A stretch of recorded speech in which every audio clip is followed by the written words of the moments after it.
Trump's sweeping immigration crackdown has reignited an old debate.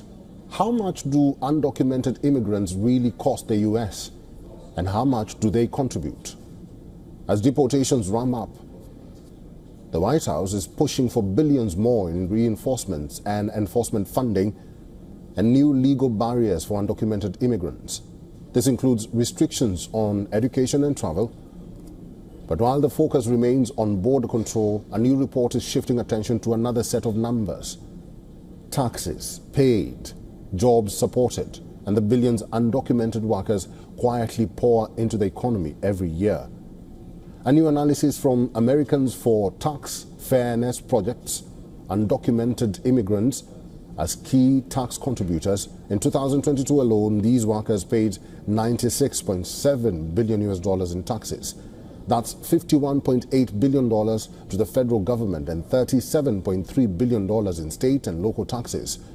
Their state and local tax rate hit 10.1%, higher than the 7.2% rate paid by the top 1% of earners in most states.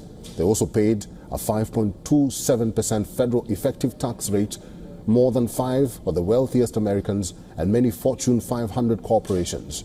In fact, 55 major corporations paid just $3.7 billion in total federal taxes on over $200 billion in profits. This comes as the Trump administration is ramping up immigration enforcement. Trump has announced a travel ban affecting 12 countries, restricted in-state tuition for undocumented students in Texas, and begun phasing out parole programs for over 500,000 immigrants from Venezuela, Cuba, Haiti, and Nicaragua. Critics say the crackdown bypasses due process and fuels fear across immigrant communities. But the White House says these steps fulfill Trump's promises to secure the border and crack down on illegal immigration. For all the latest news, download the WION app and subscribe to our YouTube channel.